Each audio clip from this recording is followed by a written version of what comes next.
দেশে এখন বিরোধী দল একটাই, সেটা হলো জামায়াত শিবির।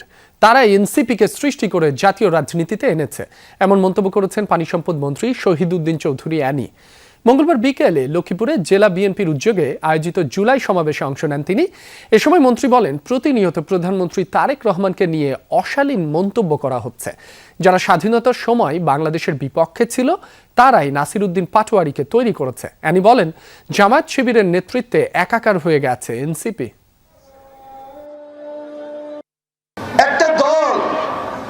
যারা স্বাধীনতার সময় বাংলাদেশের বিপক্ষে ছিল, তারা এই বেয়াদবদেরকে সৃষ্টি করার মূলে ছিল।